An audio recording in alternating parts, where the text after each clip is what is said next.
I'm so excited today. One of the folks I like listening to more than anyone else, right up there with Hagman and Hagman, basically is on next. His name is Dave Hodges. Let me read a little bit about his bio. Dave Hodges has been broadcasting on the Republic Broadcasting Network since 2008. He brings a diverse professional background to RBN as he's an established award-winning psychology, statistics, and research professor, as he teaches college and university classes at both the undergraduate and the graduate level. He's an established author, and his articles are published on many major websites, including Steve Quayle, Jeff Rentz, Lou Rockwell, the SGT Report, Active Post, Zero Hedge. This list goes on and on and on. Now, here's a very interesting article that Dave just wrote that I just read. It says the New York Federal Reserve has signaled the end of the dollar is near. And basically, it starts off with, ultimately, this article is written for individuals who are naive enough to believe that 2015 will look and feel like 2014, and the banksters have positioned world events, both militarily and economically, to make 2015 a pivotal year in world history. And if it's okay with you, Dave, good morning. I'm Ted Broer. I'd like to go ahead and have you start off talking about this article that you had written. Yeah, good morning. Hey, let me just make one small correction. I'm no longer with RBN. Okay. I've essentially started my own network. Okay. And I'll have there are listening directions on past articles that are up there on the net. We kicked off our new network this last Sunday, and I think it's going to broaden my reach. I'll get a bigger audience. And, no secret RBN's going through some real distressing times, and I just felt that this was the right time to make the move. But anyway, as far as the article goes, everything is lining up for an economic collapse. If you go back to March and April of 2013, Goldman Sachs started shorting gold sales, and they instructed their brokers to get their investors to sell gold at the existing price.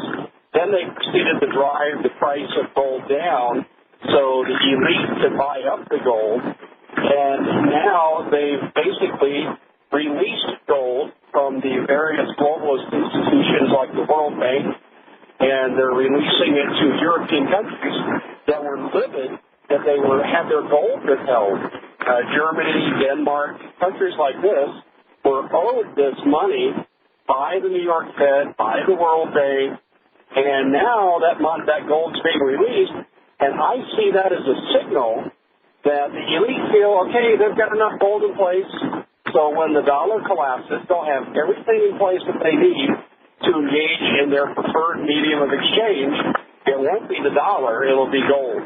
And I also looked for Roosevelt-type legislation to be passed in the upcoming months, which will outlaw the private holdings of gold, just like Franklin Roosevelt did during the Depression, because if I have gold and you don't, and you have worthless currency, I am in a position of economic dominance over you, and that's what globalists are seeking to do. And there's a couple more points to make alongside this. The Federal Reserve had a companion program where they were buying up $40 billion, that's what it would be, $40 billion of mortgage-backed securities since 2012. Now, they have just ceased the practice. And what is your other hard asset after an economic collapse? Well, it would be real estate. And it would be the buildings like the homes and the offices, shopping malls that are part of that real estate. And the Federal Reserve was buying up economically distressed properties.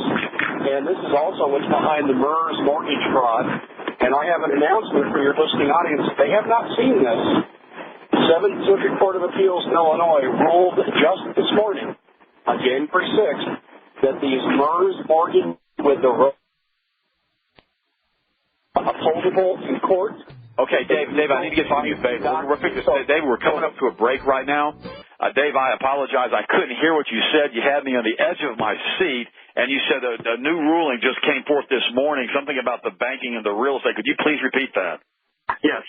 This morning in the 7th Circuit Court of Appeals in Illinois, they ruled that MERS mortgages are legally binding. And that means that the court has given tantamount acceptance to fraud as a legal practice, because we know that the MERS mortgagees have used robo-signers signing names not their own. And the way that they get you on this is You buy a home, and Wells Fargo is the title holder, and then they sell it to mortgage company one, who sells it to mortgage company two, and then pretty soon you're on about your 25th title company, and it's hard to follow that chain of custody about who you really pay your mortgage to. And here's what happens to a lot of Americans, millions of Americans, including some of my coworkers, is they're paying mortgage to the wrong company. Well, that doesn't matter in the eyes of the law now, according to this ruling.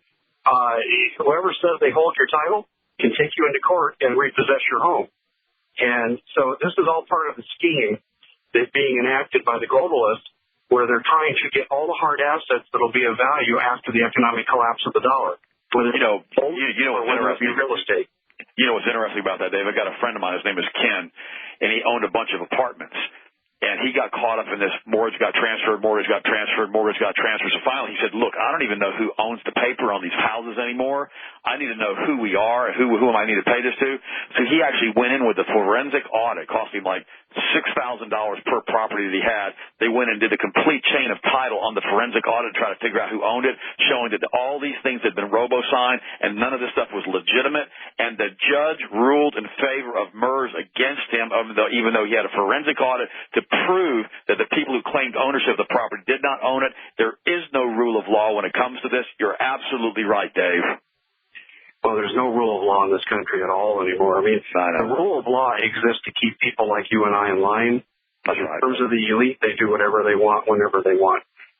No, you're absolutely right. Let's go ahead and go back to this article that you had written on the New York Federal Reserve has signaled the end of the dollar. Now, you're saying they're buying up assets just like they did in right after World War I and the Weimar Republic, in which the Federal Reserve, then basically owned still by the same Rothschild banking cartel in Germany, came in and started buying up all the blue chip stocks, all the precious metals, basically kept themselves ahead of the inflation curve with the printing of money. And at the end of the Weimar Republic, they basically owned everything. So this is just a repeat performance, or is it even worse than it was in 1920? Well, I think it's worse because the currencies of the world, in most instances, did not collapse. So we're looking here, we're going to have a dollar collapse. And, people scoff when I say this, but let me just throw out three figures. $18 trillion deficit, that's the good news. That's the best news there is. We have $240 trillion of unfunded liabilities, such as Medicare and Social Security. And please don't get mad at me, older people, because I do think you deserve it. You had a contract with the government. It needs to be enforced. And then we have the derivatives debt, which is $1.5 quadrillion. Now, the liberals in Obama's camp will say, well, the derivatives debt's only $800 trillion. Okay, let's take their figure. $800 trillion. The entire value of the planet, the GDP of the planet Earth, is $69 trillion. So we're looking at a derivatives debt that's anywhere between 12 and 20 times greater than the entire value of the planet. In which century will our children's grandchildren ever pay this off? We are headed towards a collapse. There's no mistake about it. Dave, tell the folks, the listeners today, how they can hear your show. If you're not on the Republican Broadcast Network anymore, I want you to tell them how they can find you, because I want them to start listening to your broadcast. Well, they can go to my website, and I have a Listen to Dave button in the upper right-hand corner, and my show's on Sunday evenings from 9 p.m. Central to midnight. And I also have included a past article. If you just go down and go back to about the past 10 or 12 articles, you'll find the announcement of the creation of my new network. And there's many ways to listen. We have a listen by phone. We have a listen by real audio. But we have basically 5 different listening streams that people can access, and that's all on the website. And I'll republish it again this morning. Now, Dave, what is the name of your website? My website is thecommonsenseshow.com. Okay, everybody, that's thecommonsenseshow.com with Dave Hodges. I want everybody to go to that website and start listening to his broadcast. The man is absolutely brilliant. He's out here telling you guys the truth, and everybody needs to listen to him. I already have a full bank of phone calls, Dave. Apparently everybody loves you. You wrote another article here that I pulled up on January the 4th, and it said the American bank bail-ins are beginning. Tell me what that means and what it means to the listening audience today. Well, let's go back to November 10th. Janet Yellen, members of the FDIC that is supposedly insuring our bank accounts, went to London with the top banking officials there, and they rehearsed how to respond to a widespread catastrophic banking failure. 6 days later, on November 16th, the G20 passed a resolution which commanded its member nations to go back home and pass legislation that would declare your bank account not to be consisting of money. And the effect of that is that if you don't have money in the bank, if it belongs to the bank, which it does, then they put the derivatives to the head of the class in terms of being insured, which means that the derivatives people will be paid out when they have catastrophic loss. For example, the FDIC insured Bank of America for $75 trillion of their derivatives debt, and a similar amount with Wells Fargo and Citibank. So you will never see a dime when the bank falters. And to add, insult to injury, this is even worse. I did some research on the FDIC's financial solvency, and it's not very good. They only have 1.4% of the needed money to cover a catastrophic bank loss across this country. 1.4%. And you, the American account holder, are in last place for compensation.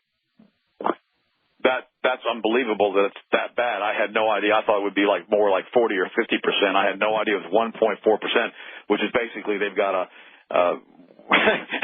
they've got a little over a penny of money out of every dollar that they're going to be able to pay back out, and we're the last people to be getting it, the American population. We won't see it. Dave, how did we get ourselves into this? Is it because of the Rothschild banking cartel and the passing of the resolution for the Federal Reserve Act of 1913? Is that how they've enslaved us over the past 100 years? Well, Jed, everything I've said so far, I can document 9 times Sunday. Now we have to get into where I think they're headed in my operating hypothesis. As I look at these dots that are on the board now, they're starting to form a pretty clear picture. It's not just the United States whose economy is going to collapse. All the central banks in the world have taken on the derivatives debt. That means, therefore, all the economies of the world, except for third world countries that don't do much banking, they're all going to collapse. And what happens when you have desperate economic times? You get war. And what do you get when you have war, especially the kind of war we can wage today? You get massive depopulation. So the globalists have said in their own writings, in their own quotes, that they want to depopulate the planet by 90%. They want a new world order where they only have one government, one economic structure that they control. That's where I think this is headed. And I'll give you the scenario that I think is going to come down here. We're not just going to see the collapse of the dollar. It's already happened. We could buy 2 cents of what we used to buy on a dollar from 100 years ago at the creation of the Federal Reserve, but it's more dire than that today. What we're looking at today is we're not going to see a massive collapse happen over time. It's going to be instant, and I believe they're going to create a false flag event so the people won't immediately riot. They'll think it's, those darn terrorists doing it to us again, and it'll be a cyber attack. And I think the Sony event with the movie, the interview, was kind of a salvo that just is getting us conditioned that, hey, we can be hacked and it can take down the banks and you people need to watch out. So when it does happen, the people are going to say, okay, the government will take care of us. We have FDIC insurance. We'll get our money back. Everything will be okay. And then someday you go to the bank, you have 30 days, 60 days, 90 days, and you still can't get your money. That's going to be a problem. When do you think it's going to happen, Dave? Or is it imminent? I come from a schematic of being nonviolent, but if you look at history, we're headed for a civil war. There will be martial law. Mike Savage wrote that book, The Coming Civil War. We will have a civil war in this country prior to World War III. Now, who will the Civil War be against? Will it be against the American people, against the government, or will it be against the minority groups? I mean, what's going to happen? How's that going to percolate? To really answer that question effectively, I've got to go back to Benghazi. We know for a fact now that Admiral Guyette, Carrier Task Force 3 Commander, and the head of AFRICOM at the time, General Ham, conspired together to rescue Ambassador Stevens and his security team, but they were arrested by their executive officers, unknown to them, that were CIA operatives. And what they had planned to do was to create a coup. And the coup was to get Stevens, and Stevens, realizing he'd been betrayed by the administration, set up for murder to cover up his tracks of child sex trafficking and drug trafficking to raise funds to give arms to Al-Qaeda. They were going to trot him out, give him immunity, and force the Obama administration into hibernation. And that plot was stopped. The military wants Obama out, as evidenced by the fact he's fired over 260 senior command officers. The military would have launched a coup yesterday if they had the support of the people. This is what my military sources tell me. the people right now are just too dumbed down, too passive to step forward and support a military coup. Now, when things get desperate enough, that's when I think you'll see the American military bifurcate from the government, a good portion of it, and they will side with the people. And who will they be fighting? Well, the forces of DHS and that civilian security force that Obama said, like Blackwater, now called academia, and the foreign troops, the 360,000 foreign troops that trained on our soil a year and a half ago. We have Russians and Chinese actively in our country now, and I've documented this in several different articles on my website with pictures and videos of foreign troops. Okay, Dave, we're going to break, Dave. We'll be right back with this riveting interview with Dave Hodges.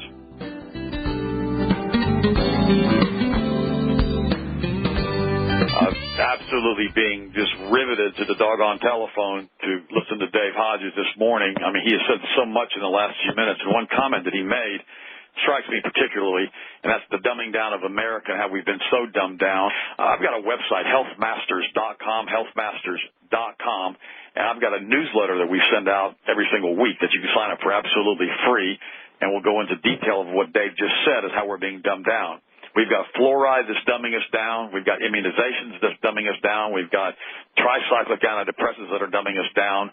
You know, Dave and I basically share similar backgrounds. I was a former college professor in Tallahassee, and I taught college for 2 years up there back in the early 80s. And so what I love about Dave, and particularly this show he's doing with us this morning, and, of course, all of his shows are like this, and everybody needs to go to his website, is that he's articulate, he's clear, he's direct, he's succinct, and he's very, very open about what's going on. He's not trying to obfuscate anything. So I want everybody to start listening to his show on an ongoing basis and remember that he is one of the primary people in the United States right now, one of the key people that's actually trying to get the United States to wake up and to change. And now he's talking about a coup or a civil war in the United States with the military. And Dave, is this why they're trying to disarm and to demonize the soldiers and to basically Baker Act them all and take their weapons away as far as the retirees? Absolutely, no question. In fact, they're even beginning with the children. They're accepting the children to live in the police state. I've got an article up on my website this morning that basically says our children are being propagandized to accept the police state. They do these endless lockdown drills, shooter alert drills, and so forth. And you know what your odds are of being victimized by a terrorist? It's 1 in 20 million. You have a better chance of dying, 350 times better chance of dying, falling off the roof when you're putting on your Christmas lights. And we're not training children how to put up Christmas lights. We're training them how to engage in a police state mentality. We're here to protect you from the boogeyman that you'll probably never see in your life, never experience, never encounter. They do these bus relocation drills. I've had to coach my own son on this. You know, son, don't get on a bus that goes anywhere. You call me, I will come get you. And you don't know where they're going to take them. And I'll tell you what I based this on. Back in September 23rd of 2011, the city of Denver engaged in what was called Operation Mountain Guardian. And Aaron Dykes did an excellent job covering this. And they took children without warning to parents from Denver Public Schools to where the Broncos played football at Sports Authority Field. And they initially had hired mock parent volunteers, some of which Aaron Dykes had interviewed on video. And then the parents started finding out what was going on, the real parents. And the real parents started calling the school and said, "Where's my kid? We got a dentist appointment." And they became livid when they were told that buses showed up under the control of FEMA and DHS and transported these kids to this location. Well, you know what's interesting about that, because if your kids are being transported away from you, you're going to do whatever they tell you to get your kids back. And that's what this is all about as far as I'm concerned. Exactly. Let me confirm something. Let me confirm something you just said, Dave. A few weeks ago here at Jewett Academy in Winter Haven, Florida, where we live, it's a magnet school. They had a full-blown lockdown in that school in which SWAT members came in with fully automatic M16 machine guns, dressed in full riot gear, terrorized all the children to hide in the closets and hide under the desks. The parents were never notified there was going to be a drill taking place. This happened in my hometown just several weeks ago. You can look it up online. The parents went berserk, and I mean, it's like the person the principal's basically on suspension. And guys, listen to me. Everything Dave is telling you is true. Go ahead, Dave. Well, I included that very incident in my article this morning. Okay. With a local. That's my hometown. Yeah, well, the other thing, they're doing too, they had a drill in New Jersey. where they had a drill where, I forget, they called them wacko Christians against whatever. And then they had another drill in the same state to where they're practicing against a terrorist attack being perpetrated by, of all people, homeschoolers and right-wing Christians who were denied their right to pray in school. So not only are our kids being propagandized to accept the police state, they're being propagandized to vilify Christianity. Well, no, you're absolutely right. And that's the sad part about it is, I mean, everybody has open game on Christians in the United States. I mean, anybody can say anything they want about Christianity, about Christians. You can't talk about Muslims or Hindus or Buddhists or Jewish folks. You can't talk about anybody but Christians. But Christians, we can basically eviscerate them, vilify them, destroy them, do anything we want to them. It's okay. It's not okay, friends. Listen to me. Dave's telling you the truth this morning. We come back from the bottom of the hour. If we go to break here, I want you to call him up. Our phone lines are full, the whole thing, but we're going to go as quickly as we can through the phone line. I'm here with Dave Hodges. The phone lines are completely locked down. I mean, we're in gridlock with telephone calls coming in for Dave. And, let me share something with you guys listening for just a second. I've been on a lot of big talk shows. I've been on with George Norrie with Coast to Coast. I have a regular appearance that we always do with Hagman and Hagman. I've done over 1,000 radio, TV interviews. I've spoken to over 1 million people at live seminars. And, in the last few years, whenever I do big shows, one of the common names that always comes up with the host, with the call-ins, is Dave Hodges. Dave Hodges is an individual with his website, thecommonsenseshow.com. It basically is an individual who's changing America, whether we want to be changed or not. He's informing America. He's telling us the truth. So this morning is your opportunity to speak to him, to ask him any question you would like. I have to ask you, please, to keep the question or comment very, very brief so Dave can answer the phone calls, because we have so many people waiting to speak to him. But before we go to the phones, Dave, did you have any final comments or thoughts before we go to the phones? No, let's go right to the callers. Okay, we're going to go ahead and go to Bob in Pennsylvania. Your question for Dave Hodges. Go ahead, Bob. Awesome show. I want to try to tie both of your guests together and what you said the last time.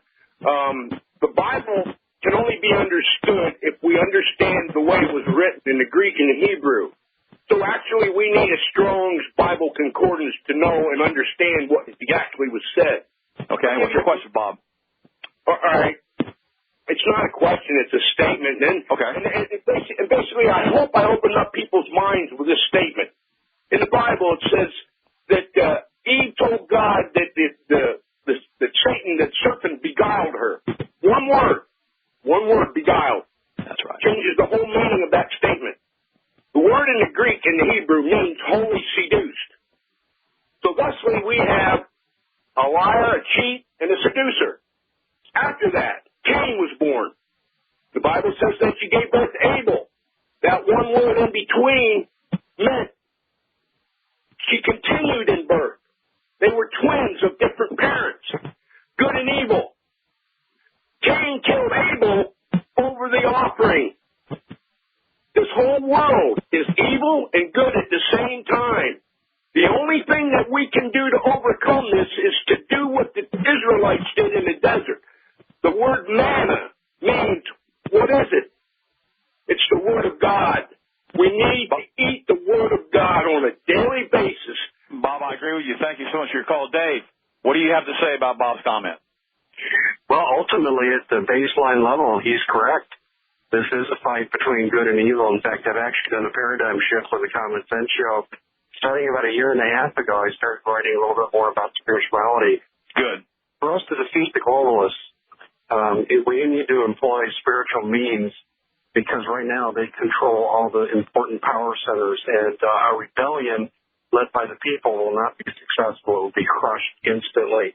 But we have the ability through the power of prayer, the power of indifference, like Gandhi employed.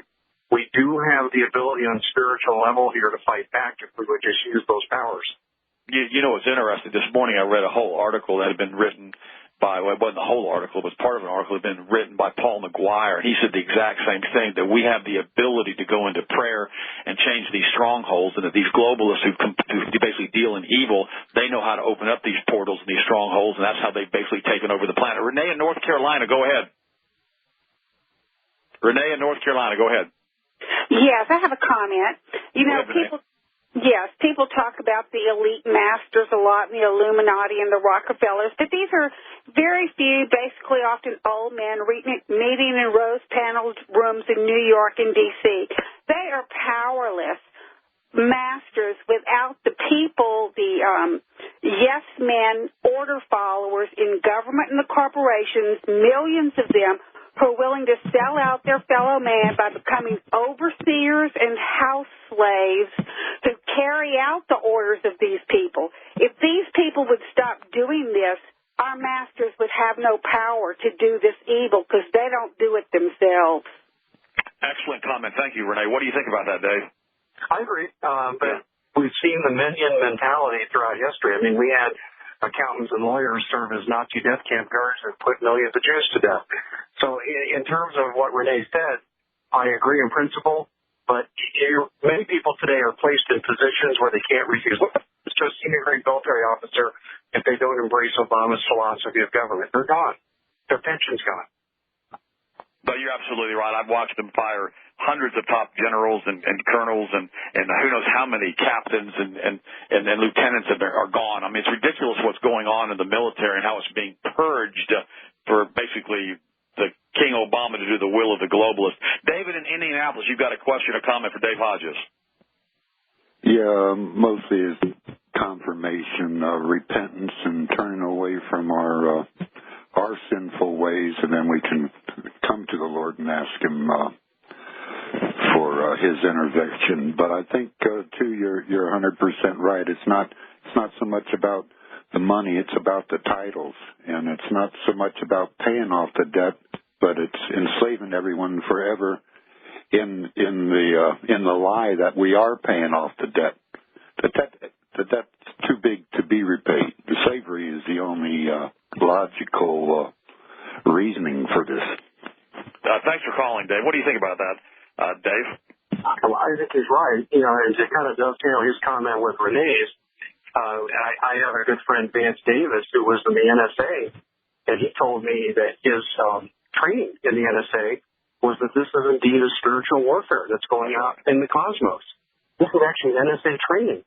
And the reason that Vance deserted his post along with 6 other people, became known as the Gulf 37, I believe they were called, is because they weren't going to serve Lucifer. See, the power is the same, but what you access when you use the power is different. Do you pray to Lucifer or do you pray to God? And that's ultimately what this comes down to. And this is a spiritual battle on this planet. But here's the problem with this philosophy, Ted. You know, I can talk about spirituality all day long, but there are times when we have to get down in the trenches and fight fire with fire. We got to get dirty because they're attacking us at the level of owning our homes, maintaining our bank accounts. So we have to use physical means to some degree to fight back.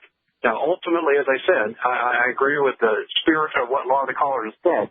We will win this battle ultimately because of the return of Jesus Christ. And we will win this battle because we employ spiritual means under the dominion of Jesus Christ. No, I can't even agree with you any more than that, David. I mean, I read a book here. I was on a cruise a year and a half ago, and I actually picked up a book. It's called The Men Who Stare at Goats. And it was an interesting book because it was basically an expose on the CIA and basically using mind warfare and the power of thought to kill. Now, I know this sounds kind of strange to a lot of you that are listening, but Dave, I may or may not have read this book. And what they were actually able to do, one of the men who was able to actually invoke the power of Lucifer was actually able with his mind to actually stop the heart of a goat and kill it by mere thought. Now, I know that sounds strange to everybody listening to me, and you need to read the book, The Men Who Stare at Goats, and realize this power that Dave is talking about is very real. The power that Paul McGuire is talking about is very real. The power that Jesus talked about in the New Testament is very real.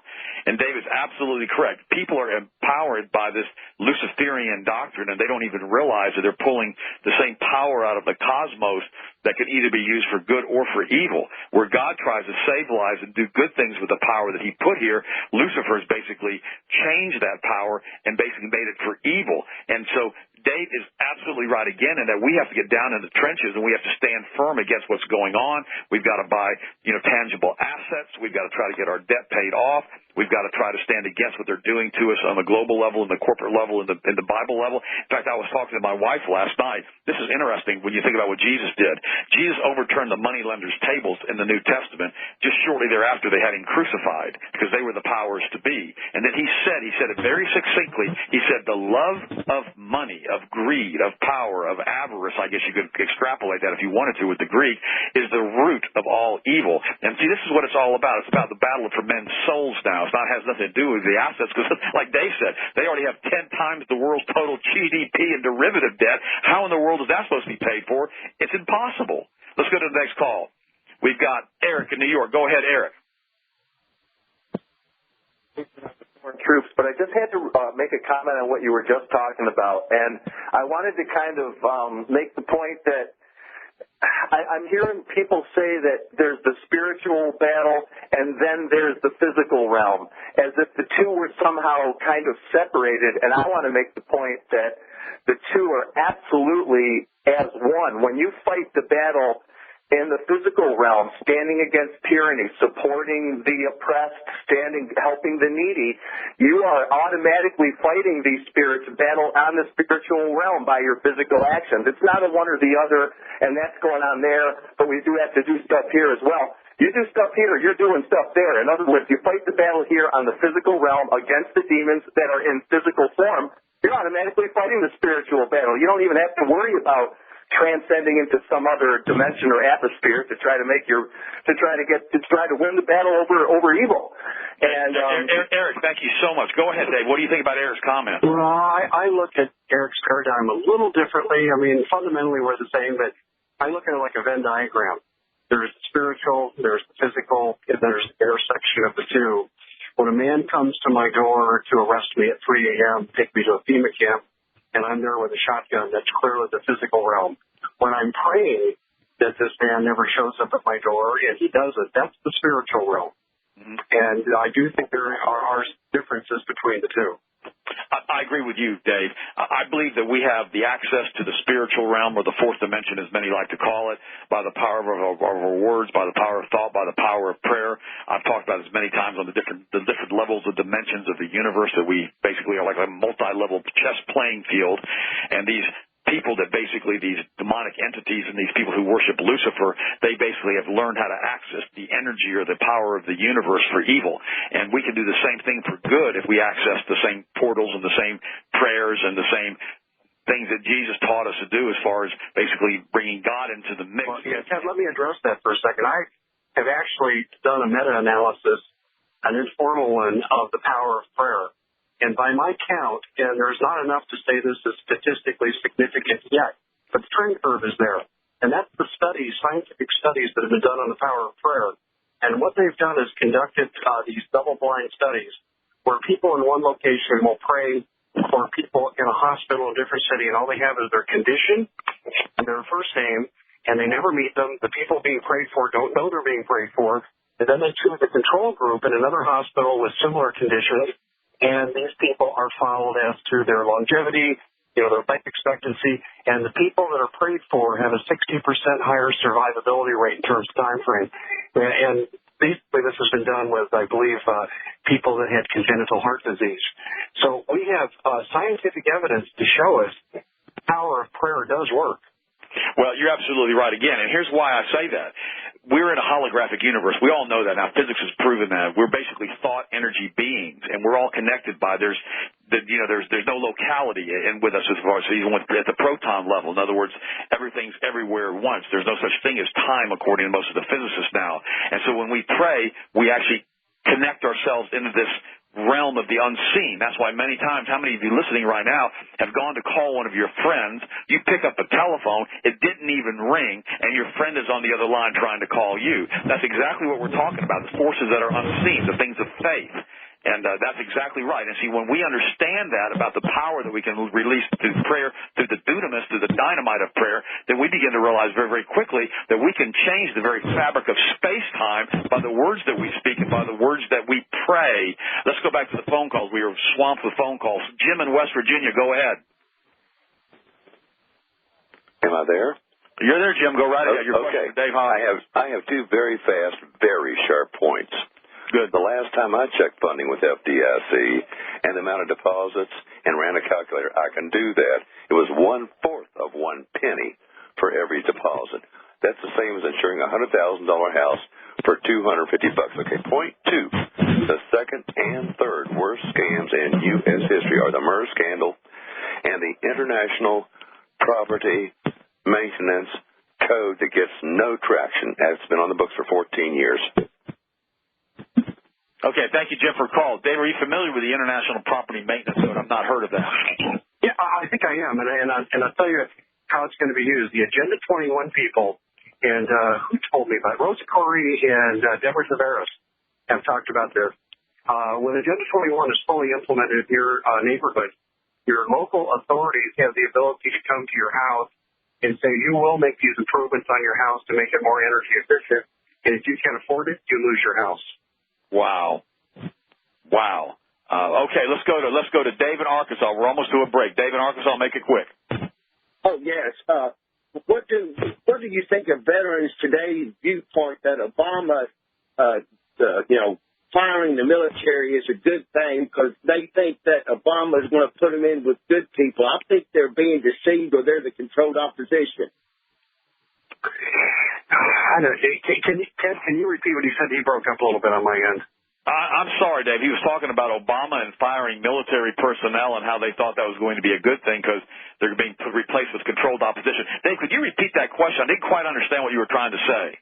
Well, I don't know. What do you think about veterans today? That's Veterans Today. Veterans Today, the blog, the website, Veterans Today. Right. Dave, what do you think about Veterans Today website? They have some good work in there, and they've had work I've cited. But I'm not familiar. They've taken the position that firing senior-level military officers is a good thing. It's a disastrous thing.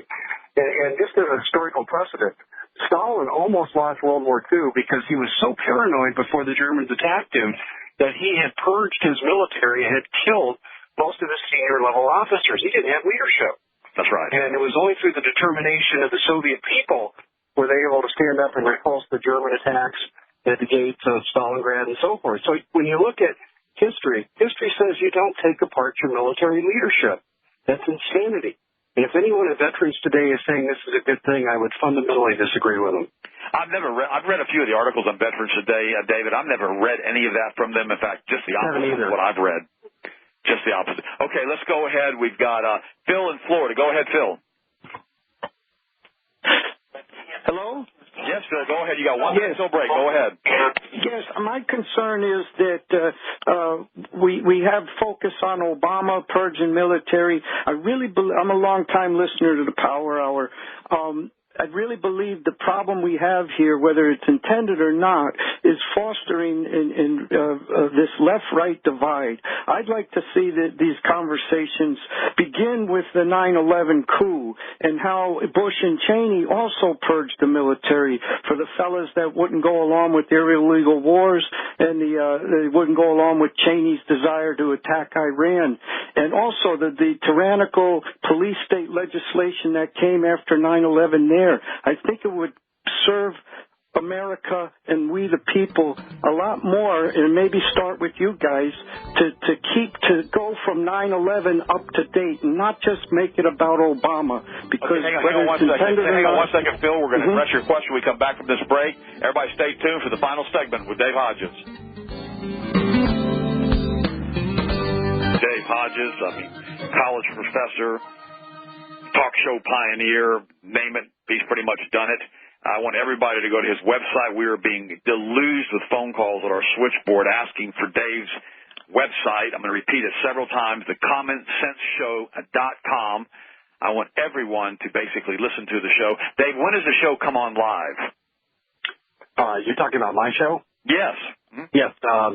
It comes on Sunday evenings from 9 p.m. to midnight, and that's in the Central Time Zone. Mm-hmm. And the best way to listen right now, and I'll post more listening instructions later today, but you can go to a button called Listen to Dave, and it's in the upper right-hand corner of my website. Click that on, and you'll arrive at our broadcast. And we cover a lot of critical issues. I've been focused a lot on getting kids back for moms whose kids have been stolen by CPS for illegitimate reasons. And, you know, we're all over the map, and we do a lot of the things that Joyce is trying to do with her show, what Alex is doing with his, and hopefully our collective voices will make a difference. Again, that's the commonsenseshow.com. One more time, THECOMMONSENSESHOW, the commonsenseshow.com with Dave Hodges. Is there a button where they can listen any time of the day to hear the last broadcast? I've got shows posted under a subtitle on the website called Show Archives. Okay. And I did an interview with Ruby Dillon Sunday evening, and that interview is posted live. Actually, you can get to it on my front page, too. It's a 1-hour recording of how Ruby's daughter was stolen from her by Orange County CPS, and they know the child's being sex trafficked, sexually abused, and they're doing nothing about it. Incredible. Dave Hodges, thecommonsenseshow.com. I want everybody to support him. He's branched down on his own with his own broadcast network, apparently now off his website, which seems to be doing extremely well. I want everybody to support him. I want everybody to listen to his show. The two shows that I've told you to listen to on an ongoing basis now are Hagman and Hagman, which I'm a frequent guest on that show, and Dave Hodges' show. If you're going to get cutting-edge news, if you're going to hear the truth, you better listen to these two guys.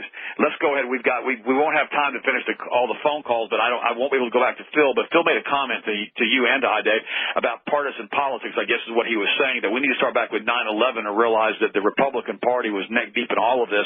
It's not just Obama, that the globalists have taken over both parties. There is no differentiation now. And so we're not just fighting Republicans or Obama. We're fighting basically the entire establishment, which seems to have taken control of the entire country and nonetheless trying to take control of the world. What do you think of that? I totally agree. Could not agree more. In fact, I'll go one step further. The apparatus, the establishment's apparatus, has also established a divide and conquer policy. It's gay versus straight, legal versus illegal, black versus white, citizens versus cops. And if they keep us distracted on these intramural issues, we really miss the big picture of what's happening to us. That's right. Phil, you're absolutely right. From Florida. Justin, you'll be the final phone call for all of those you've tried to call in and you're on hold. I'm sorry, I won't be able to take your phone call this morning. Justin and Iowa, our last call. Go ahead. Yes, I have a couple comments and a quick question. I'm going to read something out of a book called by Robert Kiyosaki. It's got to be real quick. You got like 10 seconds. Okay. He's got a question here that says, what's the difference between a banker and Jesse James? The answer there is Jesse James robbed the banks from the outside, and the bankers robbed them from the inside. Justin, thank you so much. What do you think about that? I think he's absolutely right. I think it's a great quote to end on. That's a tremendous quote. Well, no, and we need to realize, Dave, we got a few seconds here left. What are your any closing comments for the listeners this morning? Well, you need to tell your friends, tell your neighbors about what's going on. And the advice I give to people, when you're trying to educate people, don't lecture them. Start with an area of concern they have in their life and bridge it into, hey, this is what's happening to everybody. Maybe you should pay attention to this show, that show, read this article, and ease people into it. Because I find from the time that people are exposed to the New World Order, it's been about 2 years to really kind of get the grasp of what it's all about. Dave, thank you so much for being my guest.